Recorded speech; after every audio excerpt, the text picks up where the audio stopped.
Ada seorang istri yang bingung karena ketika ia mengajak suaminya bicara santai, suaminya tiba-tiba mendadak marah dan emosi tidak terkendali karena suaminya tersinggung dengan perkataan istrinya.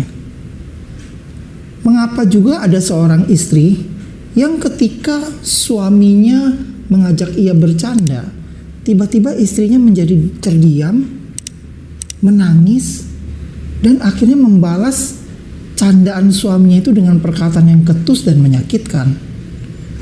Hal ini terjadi karena ada luka dalam hatinya yang belum dipulihkan dan disembuhkan. Hari ini dalam materi keempat bimbingan pranikah, kita akan belajar tentang fase dan luka kehidupan. Hanya di Inspirasi Pernikahan.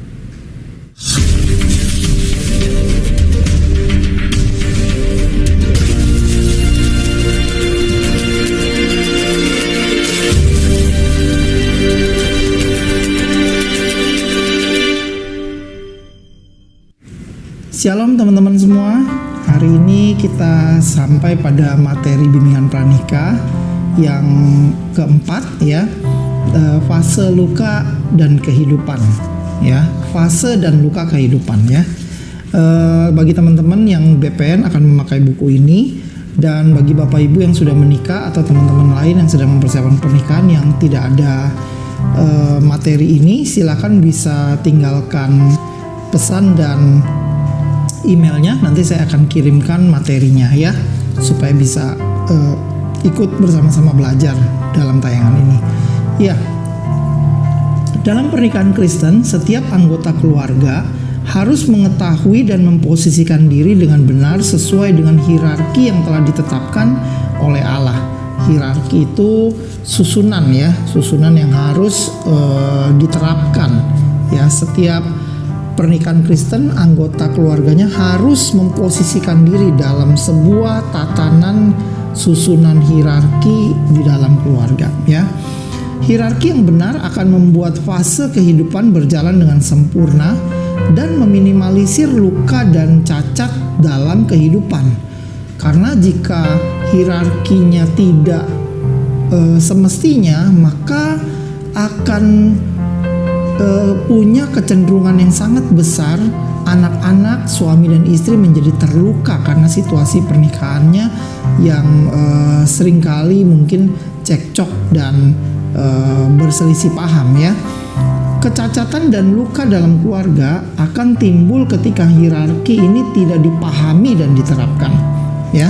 Kalau nanti teman-teman lihat di dalam buku ini ya, di tayangan ini juga teman-teman akan lihat nih ya, Kristus ya harus ada di bawah suami ya, istri ada di bawah suami, dan baru kemudian di bawahnya anak-anak ya.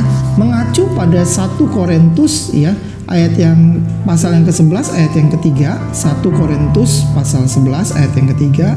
Tetapi aku mau supaya kamu mengetahui hal ini, yaitu kepala dari tiap laki-laki ialah Kristus, kepala dari perempuan ialah laki-laki, dan kepala dari Kristus ialah Allah ya. Jadi dalam Kolose 3 ayat 18 sampai dengan 20 juga saya bacakan ya. Hai istri-istri, tunduklah kepada suamimu sebagaimana seharusnya di dalam Tuhan. Hai suami-suami, kasihilah istrimu dan janganlah berlaku kasar terhadap dia. Hai anak-anak, taatilah orang tuamu dalam segala hal, karena itulah yang indah di dalam Tuhan ya. Jadi Kristus ya harus berada di posisi yang paling tinggi hierarki di dalam keluarga. Kristus harus menjadi penguasa tertinggi di dalam keluarga. Lalu di bawah Kristus adalah suami, lalu di bawah suami baru istri, di bawah istri baru anak ya. Jangan terbalik ya teman-teman ya.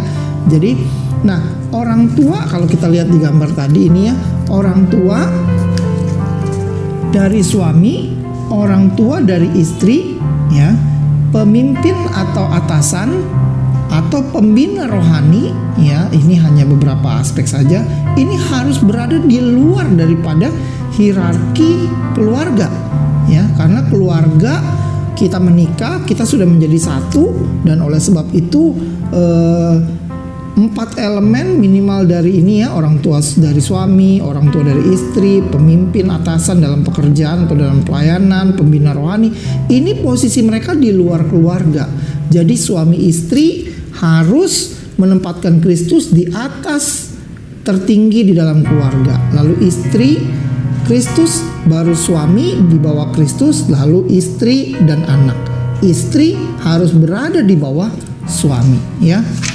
Nah, jangan sampai hierarki ini salah terjadi di dalam pernikahan kita Bapak Ibu ya, teman-teman semua ya.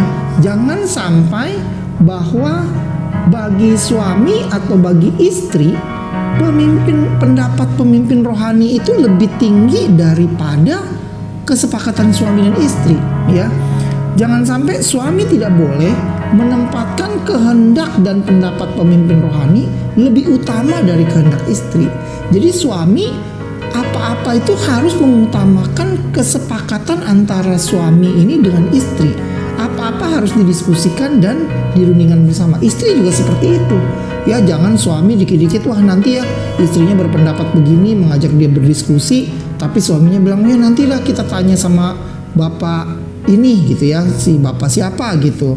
Lalu istri juga kalau diajak suami sharing gitu, istri juga merasa ya udah itu kan pendapat kamu, nanti deh kita tanya sama si bapak ini gitu ya. Dia sebut namanya, misalnya mungkin gembalanya atau siapanya gitu ya, pemimpin rohaninya. Enggak seperti itu ya teman-teman ya. Jadi kesepakatan suami istri itu hal yang paling utama. Oleh sebab itu suami harus menempatkan Kristus sebagai pemimpin yang tertinggi, karena suami itu adalah penangkap pesan dari Allah ya. Suami adalah sumber bagi keluarga yang menerima pesan orisinil Allah, dan itulah yang dibagikan kepada istri dan anak-anak nanti ya. Kemarin kita sudah pelajari itu juga ya. Jadi kita harus menempatkan Kristus di atas keluarga. Jadi jangan sampai suami dan istri malah bukannya menempatkan Kristus tapi malah menempatkan orang lain ya. Atau misalnya merasa bahwa nasihat yang diberikan orang tua menjadi satu perintah, padahal sudah nikah sama istrinya ya. Tapi merasa kalau orang tuanya ngomong apa-apa harus diturutin. Nggak boleh begitu juga ya teman-teman ya. Karena masukan-masukan dari orang tua kita itu hanya setelah kita nikah itu hanya sekedar nasihat dan masukan yang perlu kita pertimbangkan supaya kita bisa memiliki kesepakatan dengan suami istri yang lebih benar, karena ada pandangan dan pendapat dari orang tua. Tapi memakai pandangan dan pendapat orang tua untuk dilakukan di dalam keluarga kita tanpa berpikir dan mendiskusikannya kepada pasangan kita, suami atau istri, itu menjadi salah teman-teman ya.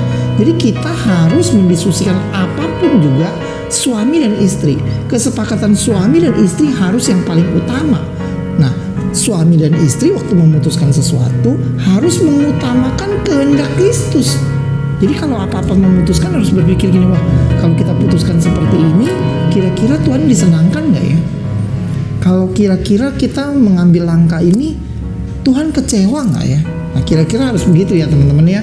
Nah, suami juga tidak boleh merasa kehendak istri lebih utama daripada Kristus, daripada kehendak Allah. Nah ini juga gak boleh ya. Karena suami itu kepalanya adalah Kristus. Suami nggak boleh kan banyak ya yang suami-suami yang takut sama istri. Jadi nggak bertanya sama Tuhan lagi, karena harusnya Allah lah sumber pesan orisinil ya. Kita suami harus menjadi penerima pesan orisinil Allah, bukan malah suami-suami yang takut istri ya. Jadi bukan jadi suami yang mengutamakan kehendak istri daripada apa yang harusnya dilakukan sebagai keluarga Kristen yang baik gitu ya teman-teman ya. Jadi kita harus mengutamakan kehendak Allah. Jadi suami-suami ya harus mengutamakan kehendak Kristus daripada kehendak istri atau malah kehendak anak. Nah ini juga tidak boleh ya teman-teman ya. Jadi suami atau istri tidak boleh menempatkan kehendak anak. Nih yang seringkali terjadi banyak sekali kesalahan di sini. Anak adalah buah kasih, bonus dari Allah kepada kita. Jadi cinta kasih kita yang dianggap layak dan teruji menghasilkan buah kasih anak kita. Tapi seringkali suami dan istri lebih sayang kepada buahnya daripada pohon kasihnya. Sehingga waktu suami istri sudah punya anak, suami atau istri malah lebih sayang anak daripada sayang suami dan istri, ya. Pasangannya lebih tidak mengasihi karena sudah ada anak. Ya udahlah, kan kamu udah tahu saya gimana. Ini anak kan masih kecil, saya mesti perhatian sama dia. Nah, ini yang menjadi problem, Bapak Ibu, ya.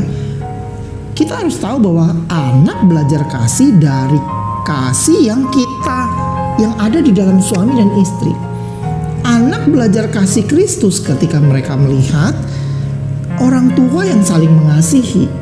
Jadi kita tidak boleh lebih sayang anak daripada pasangan kita. Anak adalah bonus dalam pernikahan kita, tapi seringkali kita lebih sayang bonusnya daripada biangnya. Biangnya, ya. Nah, jadi kita harus lebih sayang pasangan kita.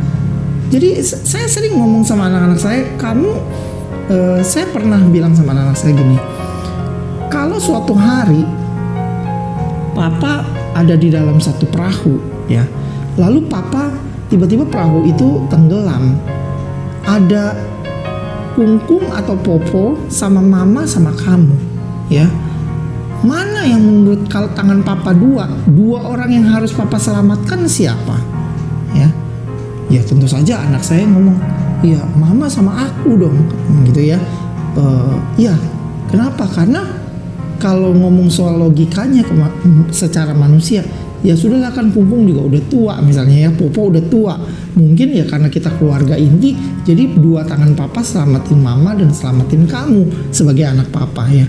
Lalu nih, tapi kalau pilihannya papa nggak, setelah kakek atau neneknya tidak bisa ditolong nih, ya, ada dua tangan bisa tolong istri dan anak. Tapi kenyataannya dua tangan ini, satu tangan tidak kuat untuk menolong satu orang. Jadi papa hanya bisa tolong satu orang antara mama dan kamu. Menurut kamu papa harus tolong siapa?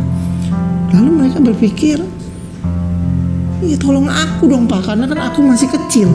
Nah, terus lalu saya ngomong, nah untuk jawaban itu, maaf nih, Papa agak mengecewakan kamu, ya. Kenapa begitu?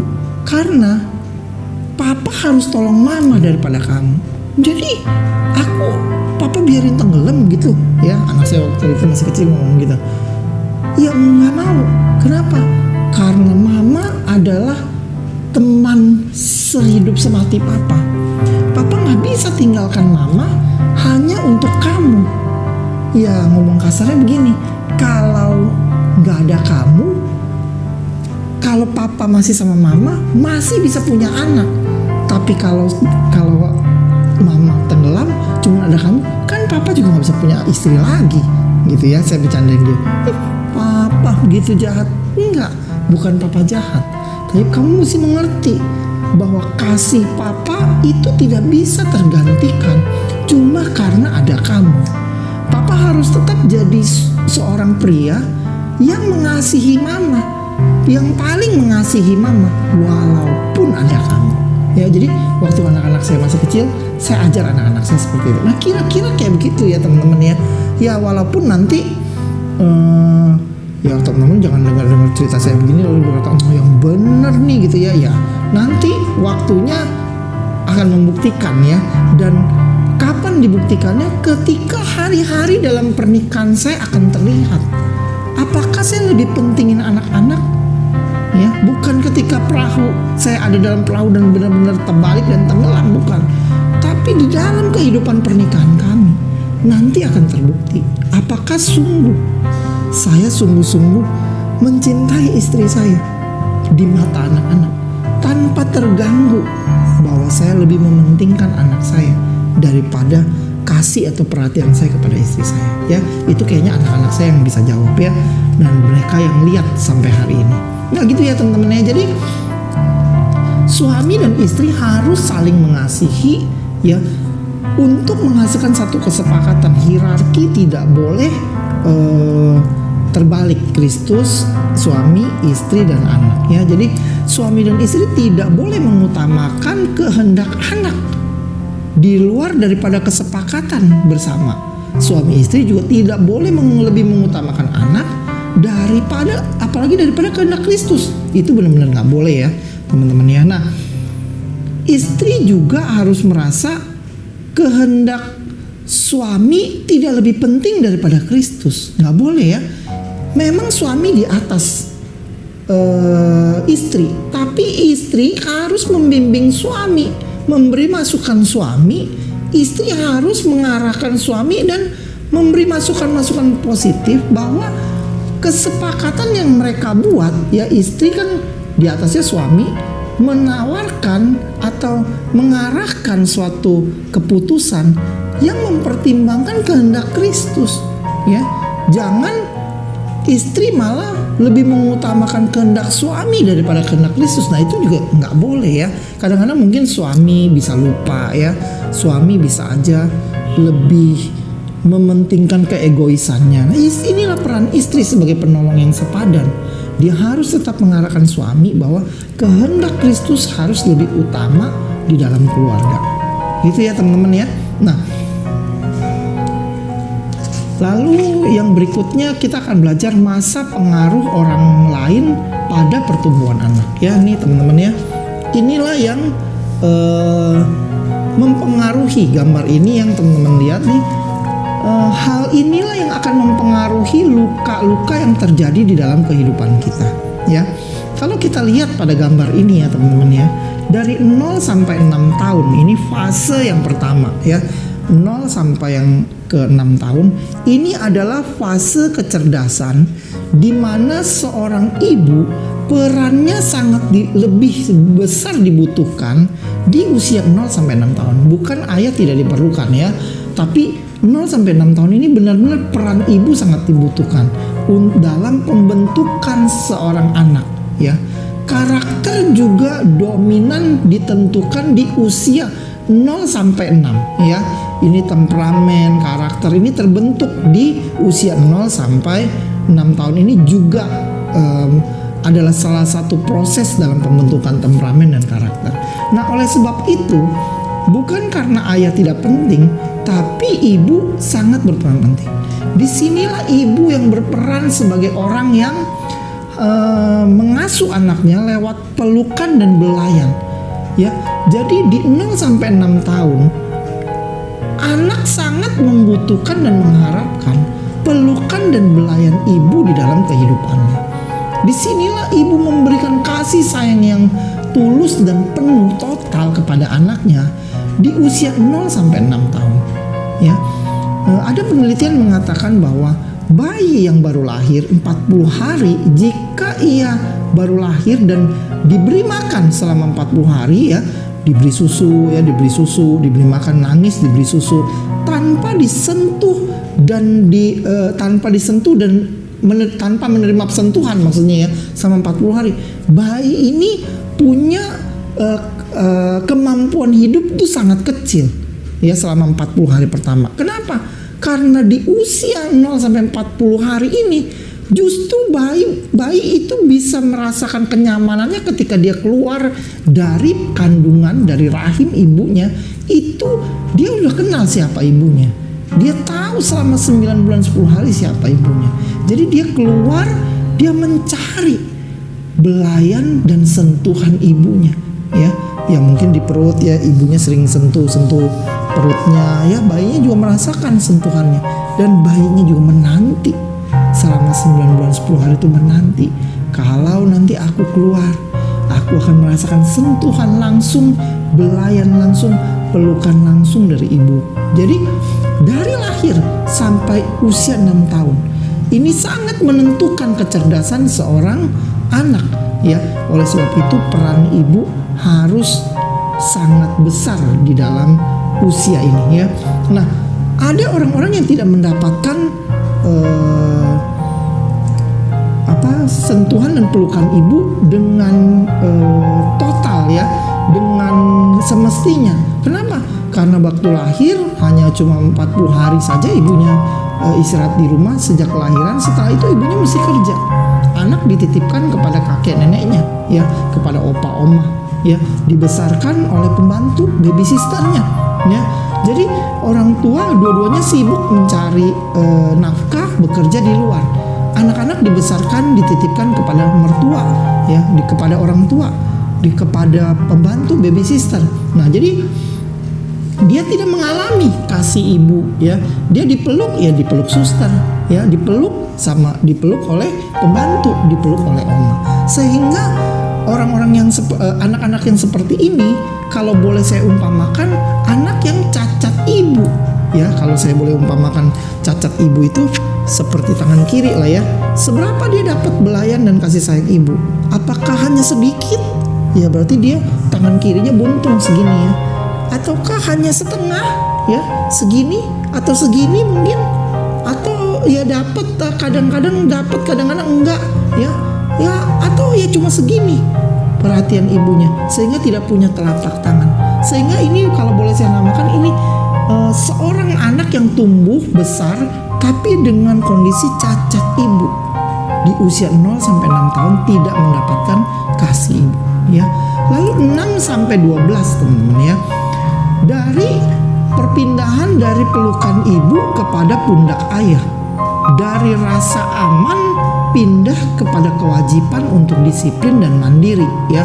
Nah, 6 sampai 12 tahun ini pindah dari pelukan ibu pindah ke pundak ayah, ya, saya umpamakan seperti itu, ya.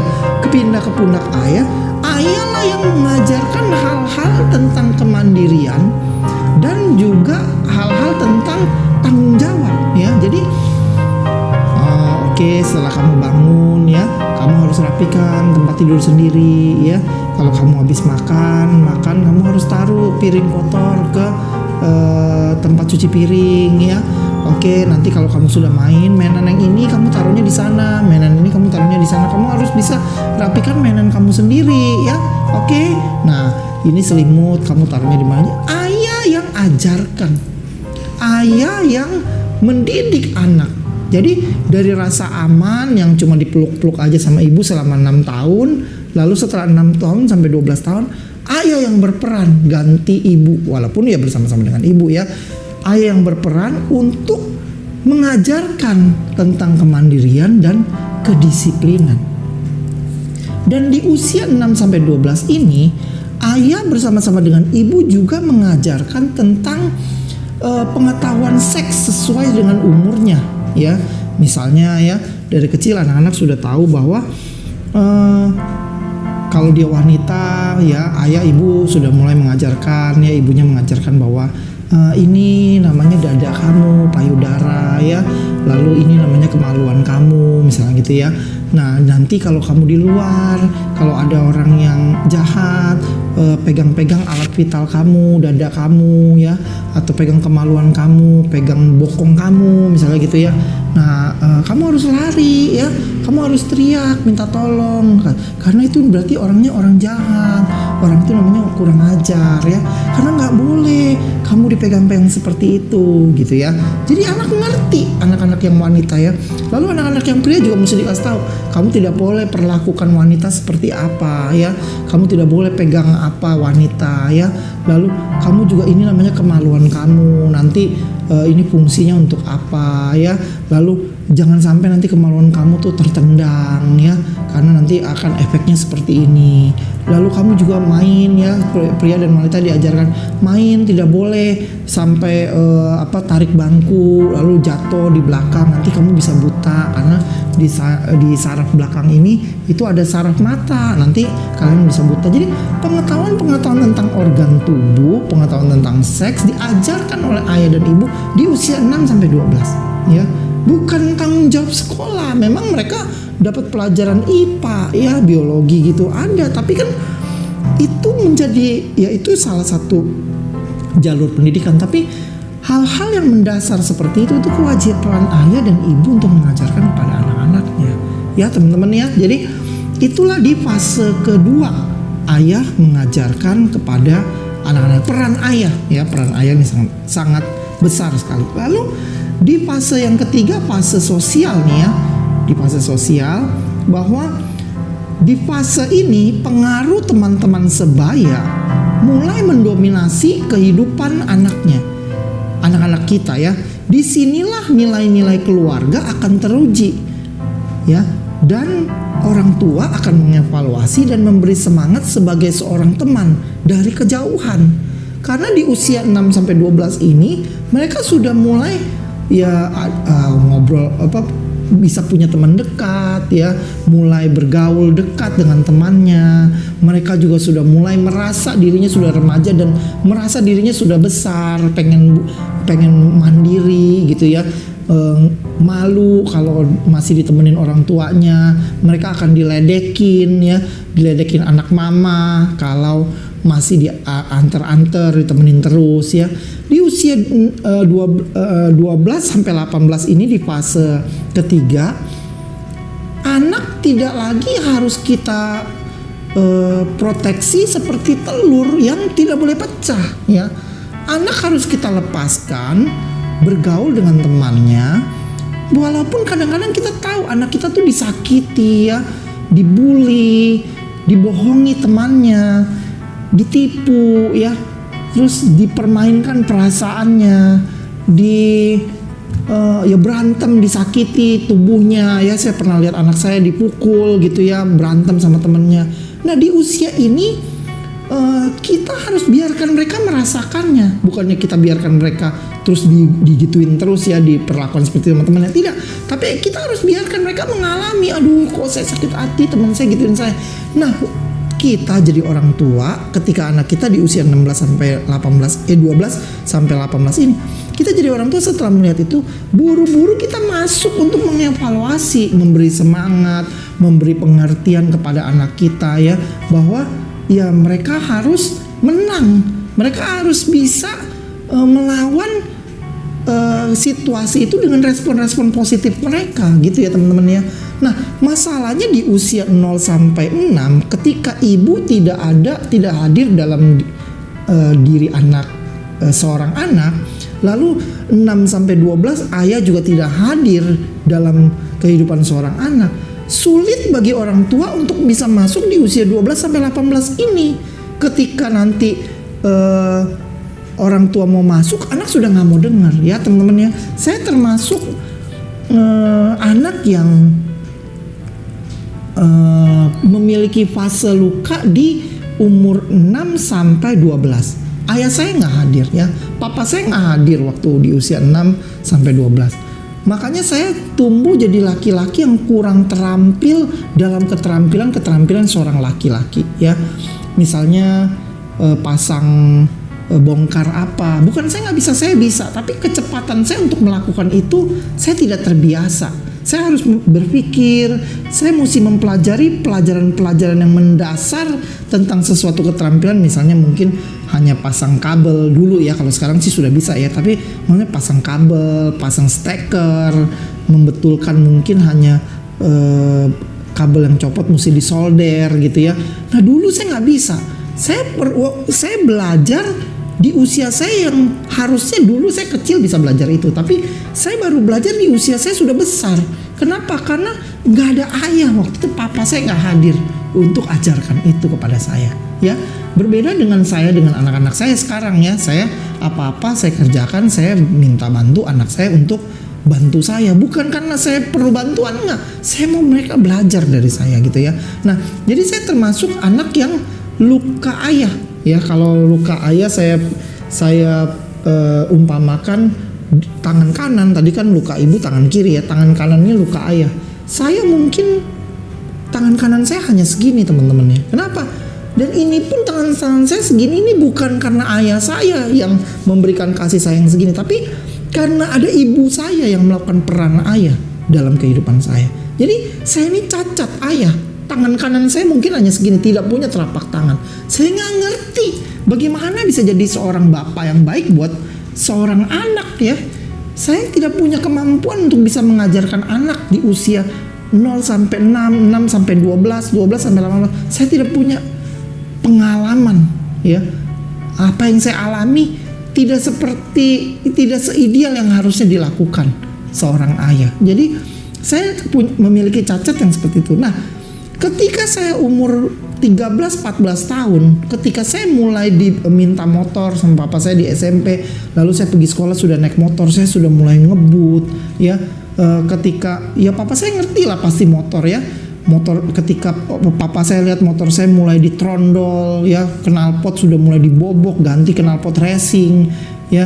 Ketika papa saya lihat gas motor sudah pakai gas konstan ya. Ketika papa saya lihat itu Honda Grand saya tahun 90-91 itu suaranya sudah kayak mesin jahit gitu ya. Dia tahu anaknya suka ngebut. Nah, ketika papa saya lihat kondisi seperti itu, papa saya lihat anaknya sudah mulai bermasalah, maka dia mulai masuk. Nah, dia mulai masuk, dia mulai menasihati saya dengan yang baik-baik ya. Ya dengan yang tadinya dengan kata-kata dan intonasi yang baik. Tapi karena saya merasa, loh kok apa-apaan nih, kok papa mulai mengganggu hidup saya. Dan papa saya mulai mengutarakan pandangan-pandangannya tentang diri saya yang tadinya ngomongnya baik-baik. Tapi saya merasa pandangan dia salah. Kenapa? Kenapa dia bisa salah mengemukakan pandangan dia terhadap saya? Karena dia nggak kenal saya. Dari usia saya waktu kalau kelas 2 itu kan mungkin usia saya 13-14 tahun ya. Waktu saya udah umur 14 tahun, papa saya mau masuk kepada saya. Udah sulit. Saya juga gak kenal bagaimana papa saya. Ya, bagaimana apa yang papa saya pikirkan. Apa yang sebenarnya visi hidup papa saya gak tahu. Sehingga waktu papa saya mulai urusin hidup saya menolak. Saya lawan dia. Dan akhirnya perlawanan saya yang mungkin kasar, kata-kata saya mungkin yang tidak pantas sebagai seorang anak, papa saya juga jadi marah kepada saya. Kasar ya. Tapi saya untung bukan punya tipe papa yang kasar pukulin anaknya lalu kata-kata kotor keluar, enggak sih ya. Papa saya enggak seperti itu, tapi ya dia mulai marahin saya gitu ya. Nah, saya mulai menolak dan akhirnya saya mulai jadi pemberontak kepada papa saya hari itu. Nah, kenapa ini terjadi? Karena papa saya nggak hadir di 0 sampai 6 tahun, mestinya mama 80, papa saya 20, papa saya nggak hadir. Dari 6 sampai 12, mestinya papa 90, mama 10%, papa saya nggak hadir. Nah, ketika 12 sampai 18, papa saya hadir juga bukan karena papa saya merasa dia perlu hadir. Papa saya itu hadir cuman karena dilihat anaknya sudah bermasalah nih. Waduh, kok anak saya bermasalah? Saya mesti masuk nih. Nah, inilah yang terjadi dalam kehidupan pernikahan dalam keluarga, yang orang tuanya terlambat masuk, orang tuanya terlambat mengenal anaknya. Orang tua terlambat berhenti kerja ketika mungkin orang tuanya sudah umur 40-an, salah dua-dua kerja. Salah satunya berhenti ketika orang tuanya sudah berusia 40-an tahun. Berarti anaknya tuh kurang lebih udah belasan tahun, udah SMP. Salah satu orang tuanya baru berhenti. Nah, waktu dia berhenti lalu dia masuk ke dalam kehidupan anaknya, dia mulai ikut mengatur kehidupan anaknya. Ini anaknya 12 sampai 18 udah kehidupannya bukan kehidupan bersama orang tua, tapi kehidupan bersama teman-teman. Dia bersosialisasi. Teman-teman yang lain dia lihat sudah mulai bersosialisasi dilepas orang tuanya, tapi ini orang tuanya malah baru punya waktu untuk masuk dan mau menguasai dia ya. Mau pergi mau ajak anaknya udah agak sulit ya. 12 sampai 18 tahun ini udah agak sulit pergi ajak anak tuh udah agak sulit ya. Apalagi nanti sudah 18 tahun ke atas ya. 12 sampai 18 aja sudah mulai sulit. Anak lebih suka di rumah ya, anak lebih suka wifi daripada ngobrol, anak lebih suka chatting, anak lebih suka lihat Instagram, anak lebih suka main Facebook daripada ngobrol sama orang tuanya. Ini sudah sulit.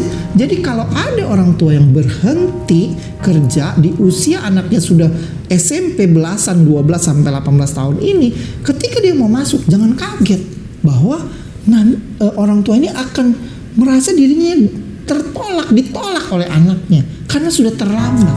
Jadi teman-teman yang sedang mempersiapkan pernikahan ini harus mengerti bahwa pernikahan ini nggak mudah. Teman-teman harus punya waktu dari sekarang, mesti siap-siap sharing ya, memikirkan bagaimana setelah kita nikah kalau punya anak ya, dengan mengetahui bahwa masa pengaruh orang lain di dalam pertumbuhan anak ini sangat penting. Dan di fase pertama harus ada peran ibu ya. Apakah ibu, istri-istri nih, wanita-wanita yang ikut bimbingan pernikahan ini harus berhenti bekerja? Nah, itu perlu dibicarakan ya. perlu disepakati ya. Jadi perlu dipikirkan dengan cermat hal itu. Jadi di usia 6 sampai 12, 12 sampai 18, maaf. Di usia 12 sampai 18 ini fase ketiga, fase sosial di mana anak-anak belajar bersosialisasi dan dia akan lebih banyak waktu dengan teman-temannya. Dan dia memang harus punya banyak waktu, ya mungkin sudah mulai 40% ya, 60% dengan keluarga, 40% sudah waktunya banyak dengan teman-teman. Sehingga mereka mulai belajar ya, mulai belajar bagaimana cara bisa bergaul, bagaimana supaya bisa memenangkan karakter orang ya. Ada yang benci sama dia, ada yang sebel sama dia, ya dia harus bisa menangin temennya gitu ya. Jadi inilah fase yang harus mereka lalui. Lalu fase keempat ya. Fase keempat ini anak akan dipenuhi di usia 18 sampai 21 ya. Fase keempat 18 sampai 21. Anak akan dipenuhi oleh kegiatan di luar rumah, mencari waktu dan kesempatan untuk dapat berbincang pun menjadi sangat mahal ya di usia ini ya teman-teman ya.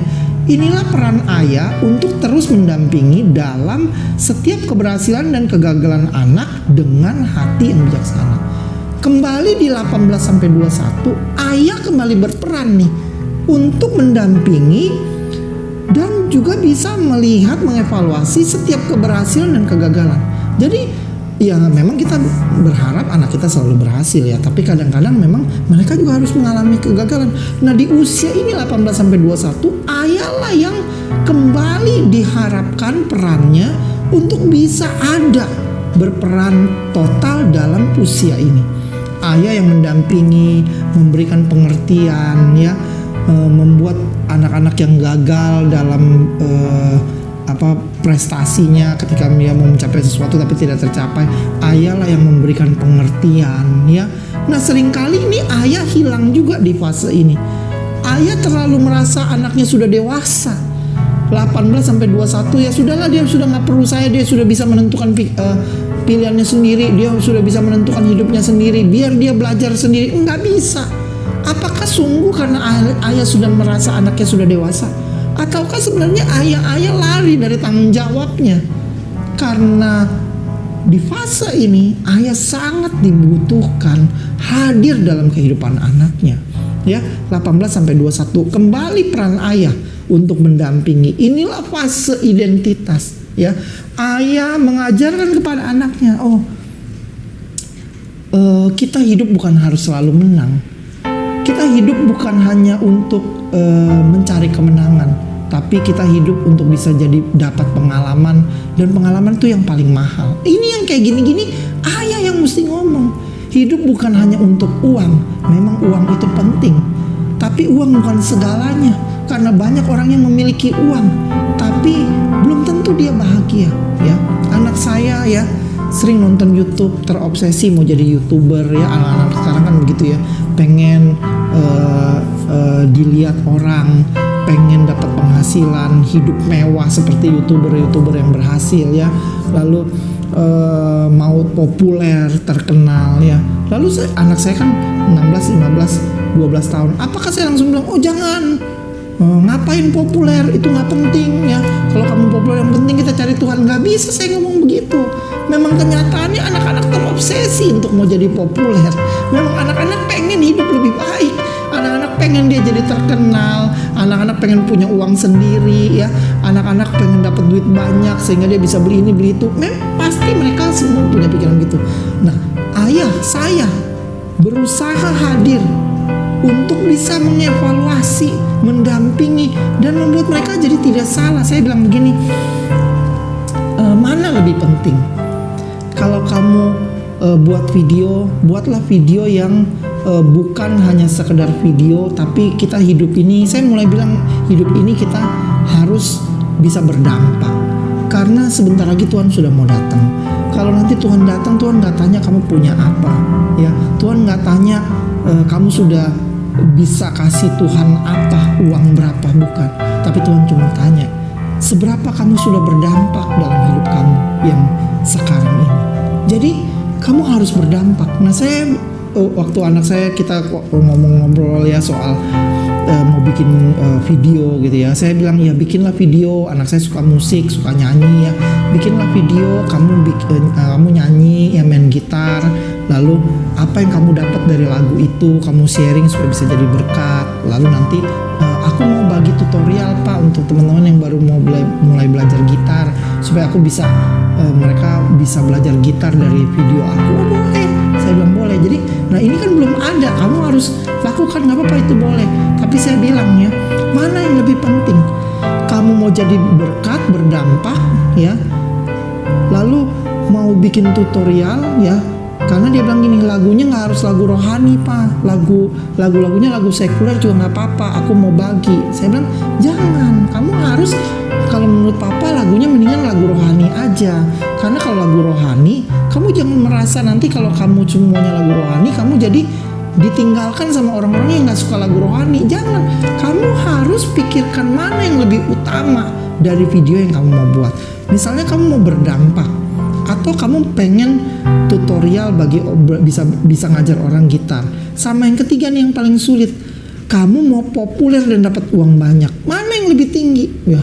Mana yang paling prioritas dalam hidup kamu ya? Karena dia tahu papanya sudah ngajar, lalu dia jawab gini, ya aku pilih yang pertama Pak, karena kan kalau aku sudah dapat yang pertama berdampak, pasti uang pasti kan kata Papa juga pasti akan ikut. Iya betul, tapi kenyataannya waktu kamu berjalan, waktu kamu menjalaninya, seringkali populer dan dapat uang ini lebih besar yang akan kamu lakukan. Kamu lebih mementingkan kepopuleran dan uang daripada semuanya, daripada video yang berdampak. Nah, yang kayak gini-gini teman-teman, ini tugas kita sebagai orang tua, suami dan istri, ayah dan ibu, punya kewajiban untuk mengajarkan kepada anak-anaknya supaya anak-anaknya bisa terarah mana yang paling harus mendasar, yang harus mereka miliki ketika mereka mulai mau melangkah. Nah ini anak saya baru 15 tahun, 16 tahun yang paling besar ya teman-teman ya. Nah apalagi di usia 18 sampai 21, ini sangat penting ayah. Nah makanya 0 sampai 6 peran ibu, 6 sampai 12 ayah ya. Ini harus hadir. Nah nanti 12 sampai 18 ayah dan ibu bisa mengevaluasi. Nah kalau 3 fase ini ayah dan ibu nggak pernah hadir, bagaimana mungkin 18 sampai 21 ayah bisa kembali hadir untuk bisa mendampingi, mengevaluasi, memberikan masukan atas keberhasilan dan kegagalan anak-anaknya. Ini yang sulit Bapak Ibu ya. Jadi kita harus hadir di fase-fase ini. Kalau tidak, maka mereka akan, ya mereka tetap hidup, mereka tetap tumbuh ya, lulus kuliah di 21, 22 ya, tapi mereka tumbuh dengan begitu banyak luka. Mereka dilukai oleh sikap, perbuatan, perilaku dari ayah ibunya. Mereka dilukai dengan perasaan-perasaan yang mereka alami dari teman-temannya. Mereka waktu disakiti dengan perkataan dan perilaku temannya, nggak ada yang memberikan pengertian dalam dirinya. Mereka harus mengevaluasi, menyimpulkan sendiri apa yang mereka alami. Bukankah itu sangat menyakitkan? Bukankah itu menjadi sangat tragis bagi seorang anak, Bapak Ibu? Bukankah itu kewajiban kita sebagai orang tua untuk bisa memberikan itu kepada anak-anak kita?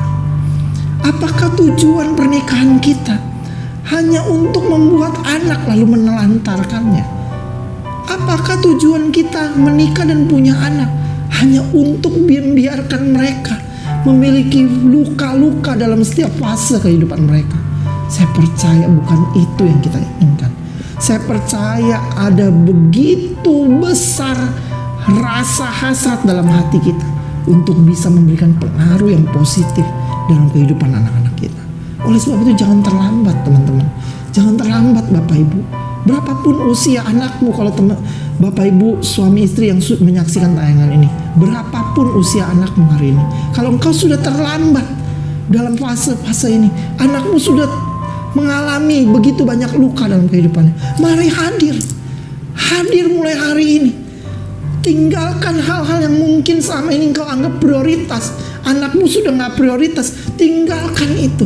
Mari kita peluk anak kita segera, hadir dalam kehidupan mereka, supaya mereka bisa merasakan peran kita, supaya kita nggak semakin terlambat untuk bisa memberi diri kita kepada anak-anak kita.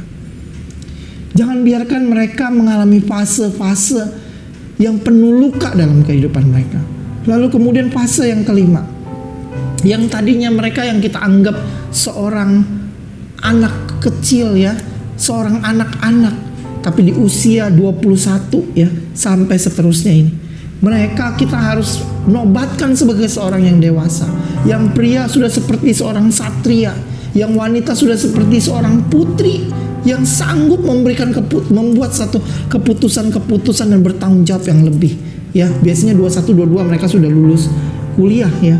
Nah, kita harus memberikan tanggung jawab mereka pada satu level yang baru. Kita harus mengarahkan mereka untuk mereka bisa menjadi seorang yang profesional di bidangnya.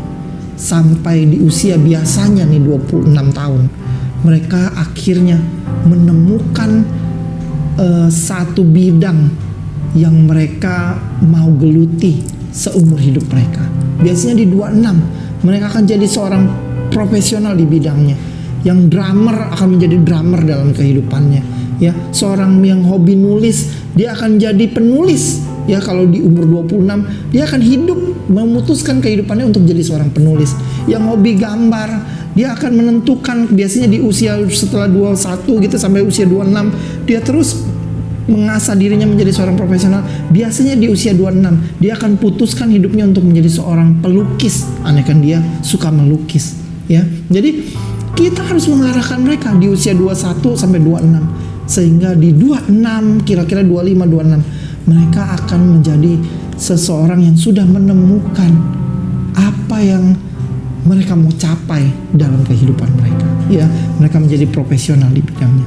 Inilah yang menjadi tugas kita Bapak Ibu ya, untuk bisa teman-teman semua yang mau mempersiapkan pernikahan ini untuk bisa meminimalisir luka-luka yang terjadi nanti kepada anak-anak kita ya. Kita produk luka dari keluarga kita. Jangan sampai kita memberikan luka lagi, kita menduplikasi luka bahkan lebih parah kepada anak-anak kita. Kalau kita dengar tayangan ini, kita tahu kita adalah produk luka masa lalu dari orang tua kita. Mari kita perbaiki generasi ke depan. Anak-anak kita menjadi generasi keturunan ilahi yang tidak mengalami luka yang sama seperti yang kita alami di masa lalu kita ya Bapak Ibu. Lalu ketika kita hierarki sudah benar, lalu kita tahu bahwa fase luka itu terjadi. Nah, orang yang tahu pernikahannya adalah inisiatif Allah, orang yang tahu bahwa ketika dia tahu pernikahannya adalah inisiatif Allah, dia akan berjuang menemukan visi pernikahannya. Nah ya, jadi setelah dia berjuang menemukan visi pernikahannya, lalu dia melangkah untuk menuju ke sana ya. Visi pernikahan ini semakin tahun semakin mengerucut ya. Ya, yang tadinya misalnya saya mau melayani di rumah jompo, saya terbeban pelayanan orang-orang tua ya, lalu dia mulai datang ke rumah orang jompo ya, ke panti jompo untuk berikan makan ya, berikan sembako. Lalu mereka mulai dengar ya oma opa cerita tentang kehidupan dia ya pelayanan yang seperti itu. Lalu mulai mereka membawa tim ya untuk bisa melayani bersama-sama mereka ke panti jompo itu. Lalu mulai mereka berpikir, bagaimana ya kalau kita mulai membuat rumah jompo. Lalu mereka buat rumah jompo ya. Lalu akhirnya mereka, wah kayaknya Tuhan kasih visi ke saya nih untuk bisa punya rumah jompo di Jakarta ini, di semua kota madya Jakarta Barat ada ya, Jakarta Utara ada. Lalu mereka galang panitia teman-teman untuk bikin, dan akhirnya tercapai 5 daerah di DKI punya panti jompo dengan satu yayasan. Lalu mereka visi pernikahannya semakin besar, semakin mengerucut. Akhirnya mereka mau, wah Tuhan tetapkan kita untuk bisa mendirikan sebuah yayasan panti jompo se-Indonesia, semua provinsi akan kita buat panti jompo dengan yayasan kita. Jadi visi pernikahan semakin besar, semakin jelas, semakin mengerucut, semakin tajam. Visi pernikahan itu semakin bertumbuh. Nah, Waktu orang sudah menyadari bahwa pernikahannya adalah inisiatif Allah, dia akan menemukan ya visi pernikahannya. Dia berjalan menuju ke visi pernikahannya dengan prinsip-prinsip firman Tuhan. Kita sudah pelajari di materi sebelumnya ya. Nah, bagaimana kita menentukan, kan kita berjalan nih menuju ke visi dalam kehidupan pernikahan. Bagaimana kita menentukan skala prioritas? Karena kan kadang-kadang pekerjaan, pelayanan, keluarga ini kadang-kadang bentrok. Mau bekerja tapi juga ada pelayanan ya. Tapi waktu pelayanan, keluarga, anak ada yang sakit misalnya gitu ya. Ini gimana nih? Kadang-kadang kita sulit menentukan ya. Nah, bagaimana skala prioritas dalam kehidupan kita ini? Kita harus pilih yang mana? Nah, skala prioritas dalam kehidupan pernikahan yang pertama, teman-teman ya, ini tidak mutlak, tapi ini masukan aja supaya teman-teman tahu. Skala prioritas dalam kehidupan pernikahan yang pertama adalah kita mesti mencapai visi pernikahan yang otentik dan spesifik ya. Harus punya visi rohani ya, visi pernikahan. Visi pernikahan tuh visi rohani yang kita mau capai suami istri dan bersama-sama dengan keluarga tentunya ya. Apa yang kita mau capai nih visi pernikahan kita? Jadi kita mesti skala prioritasnya harus harus mengarah kepada visi pernikahan yang otentik, yang cuman kita suami istri yang punya, orang lain nggak punya ya. Cuman saya lah dan istri yang arahnya ke sana. Yang lain ya mungkin mirip-mirip, tapi saya memang spesifiknya ke sana gitu kira-kira ya teman-teman. Jadi kita harus mencapai visi pernikahan yang otentik dan spesifik. Itu skala yang pertama. Nah, skala yang kedua, skala prioritas yang kedua adalah supaya kita nggak bingung kan, karena mesti ya mana duluan nih kan gitu ya. Jadi skala prioritas yang pertama kita harus mencapai visi pernikahan. Nah, yang skala yang kedua adalah kita harus memakai standar bahwa kebahagiaan keluarga adalah yang paling utama. Karena mau kerja, mau pelayanan, mau mencapai sesuatu, mau bikin apa ya, mau jadwal apa. Nah, standarnya adalah apakah keluarga kita bahagia nggak nih teman-teman ya. Jangan kita pelayanan ya, visi ngomongnya sih visi rohani, tapi masalahnya keluarga kita nggak bahagia. Untuk apa kita bisa mencapai sesuatu? Untuk apa kita bisa mencapai apa yang kita inginkan, yang kita pikir, mungkin yang kita ngomongin ke orang bahwa inilah yang Tuhan inginkan dalam hidup saya. Tapi kalau keluarga kita sendiri nggak bahagia, apa gunanya teman-teman?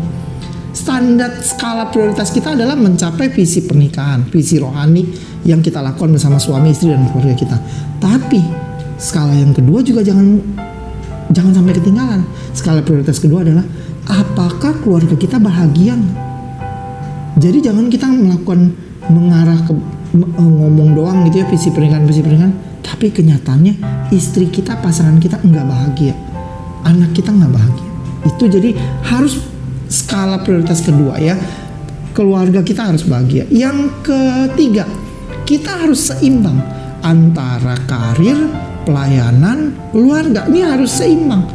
Keluarga harus ya, tapi orang yang bilang ya tapi saya mah nggak pentingin yang lain, yang penting keluarga aja. Yang penting keluarga saya terurus lah. Sekarang kalau keluarganya udah fine aja, nggak ada masalah apa-apa, udah waktunya dong kita melakukan pekerjaan yang lain. Udah waktunya dong kita pelayanan, jadi berkat buat orang. Karena kalau kita pikirin keluarga kita terus, itu kan bukankah itu satu sikap yang egois sekali teman-teman? Ya udah, yang penting keluarga saya benar.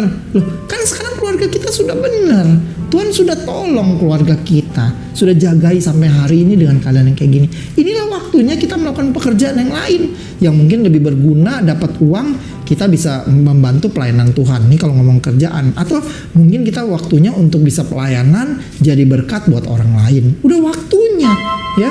Lalu kerja juga. Ya udah, yang penting kan saya mau cari karir, hidup kan nanti kalau saya udah punya uang banyak, udah tua, baru saya lakukan satu pekerjaan untuk Tuhan, pelayanan buat Tuhan. Oh ya, kalau nanti udah tua ya teman-teman, belum tentu Tuhan butuh kita ya. Jangan kita merasa nanti udah tua, terus nanti aja deh kalau udah tua baru pelayanan, melayani Tuhan. Emang kalau udah tua yakin Tuhan masih butuh kita? Kan belum tentu. Mungkin Tuhan butuh kita, tapi untuk mungkin pelayanan-pelayanan, pekerjaan-pekerjaan pelayanan yang remeh-temeh, yang kecil-kecil, ya. Walaupun memang ada orang-orang yang tua, yang udah usianya lanjut, yang masih melakukan pekerjaan-pekerjaan Tuhan yang luar biasa. Tapi kan itu mereka sudah bayar harga.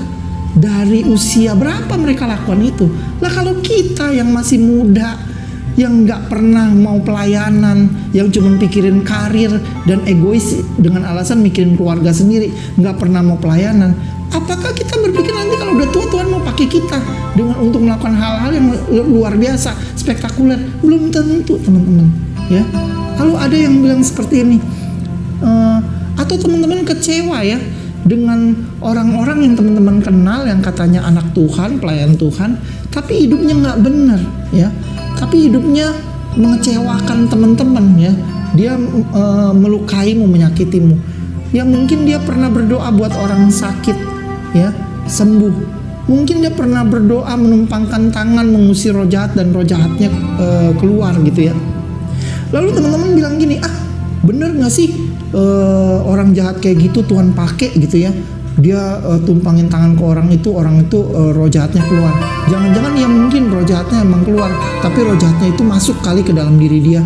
Teman-teman jangan hakimi dia begitu, ya. Lalu teman-teman juga ngomong tanya sama Tuhan gitu, Tuhan kenapa dia orang jahat kayak gitu kok Tuhan pakai? Kok orang sejahat kayak begitu Tuhan pakai? Mestinya orang jahat kayak gitu mah Tuhan jangan pakai, hatinya jahat begitu Tuhan pakai. Saya jadi ragu apa bener nggak sih dia lakukan begitu, itu karena pengurapan Tuhan gitu ya. Loh, bukan begitu teman-teman. Coba teman-teman bayangkan ya, misalnya seperti ini, dia menumpangkan tangan mengusir roh jahat kepada seseorang dan roh jahat itu keluar, ya. Lalu teman-teman meragukan, orang jahat kayak gitu kok Tuhan pakai sih untuk mengeluarkan roh jahat dalam diri seseorang gitu ya. Yang menjadi pertanyaan adalah begini teman-teman, waktu dia mendoakan orang itu dan roh jahat itu keluar, teman-teman ada di mana? Teman-teman kan asik dengan hobi sendiri ya, mikirin diri sendiri. Enggak ada waktu Tuhan mau melepaskan roh jahat itu keluar dari dalam diri seseorang. Cuma ada orang jahat itu, yang mau, yang percaya bahwa roh jahat ini akan keluar dari diri orang ini dan mendoakan. Cuma ada dia, walaupun dia hidupnya jahat, walaupun dia hidupnya berdosa, cuma ada dia yang mendoakan. Dan cuma dari perkataan dia, orang yang kerasukan ini punya iman dan roh jahatnya keluar. Kamu ada di mana? Kamu sibuk nyalain orang, ya. Kalau itu adalah kita orangnya, kita terlalu sibuk nyalain orang. Kita mendefinisikan seorang yang rohaniawan itu semuanya sama. Kita mendefinisikan seseorang rohaniawan yang hidupnya buruk, seseorang rohaniawan yang pernah menyakiti kita, sehingga kita menyimpulkan semua rohaniawan sama, semua hamba Tuhan sama. Allah, gue gak percaya sama hamba Tuhan. Semua mah mementingkan dirinya sendiri. Semua mah juga gila duit. Semua mah sama aja jahat. Semua mah cuma topeng. Kita gak bisa ngomong seperti itu. Yang pasti, walaupun mereka hidupnya gak benar, tapi waktu Tuhan mau bekerja dalam satu situasi kepada seseorang, mereka ada di situ untuk melayani Tuhan. Kita di mana, teman-teman? Kita di mana? Kita terlalu sibuk menyalahkan orang-orang hamba-hamba Tuhan yang melayani Tuhan. Kita terlalu sibuk untuk menyalahkan mereka atas sedikit saja kesalahan mereka yang pernah kita lihat di mata kita. Ya teman-teman ya, jadi ayo kita harus terjun di dalam pelayanan Tuhan. Kita harus seimbang. Keluarga, pekerjaan, pelayanan, kita harus seimbang. Inilah skala prioritas kita yang ketiga. Kita harus mencapai visi pernikahan, visi rohani kita, visi pernikahan kita. Kita harus memakai standar kebahagiaan keluarga menjadi skala prioritas yang kedua. Kita mau capai visi rohani, keluarga kita bahagia nggak? Ini patokannya, ya. Lalu yang ketiga, kita harus seimbang. Pekerjaan, keluarga, dan pelayanan itu harus seimbang. Lalu yang keempat, teman-teman, kita harus punya waktu bersosialisasi.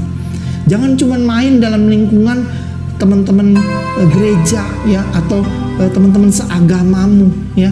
Lalu bagaimana dengan mereka yang belum kenal kasih daripada Allah?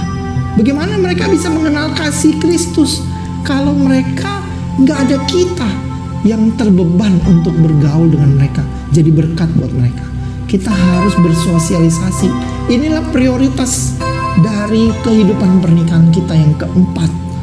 Kita sudah mau mencapai visi rohani, kita harus memikirkan kebahagiaan keluarga, kita seimbang antara keluarga, karir, dan pelayanan. Lalu kita akan bersosialisasi supaya kita bisa menjadi dampak, menjadi pengaruh bagi setiap orang-orang yang ada di dekat kita.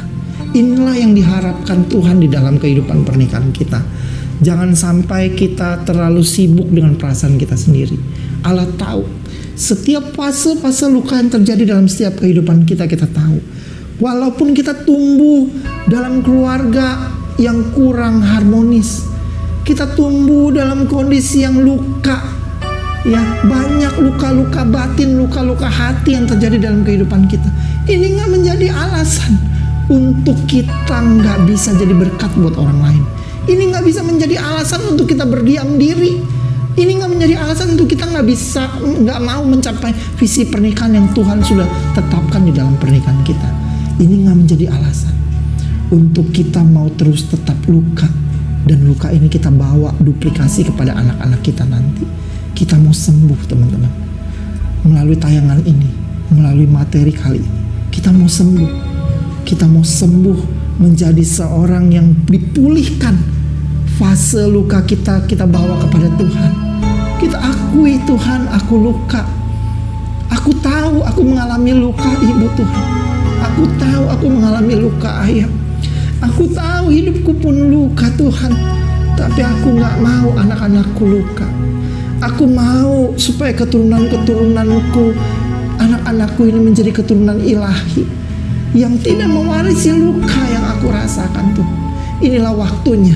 Melalui tayangan ini kita mau Tuhan pulihkan hidup kita, supaya kita bisa menjadi orang tua yang baik, nggak mewarisi luka lagi kepada anak-anak kita, sehingga kemuliaan Allah ada di dalam kehidupan keluarga kita, sehingga Indonesia, gereja kita, sehingga kota kita Indonesia dipenuhi oleh kemuliaan Tuhan. Inilah doa kita bersama, dan kiranya Tuhan memberkati kita. Melalui tayangan ini kita akan pulih dari fase luka-luka yang kita alami dalam fase kehidupan kita. Kita akan dipulihkan. Kiranya Tuhan memberkati kita. Shalom.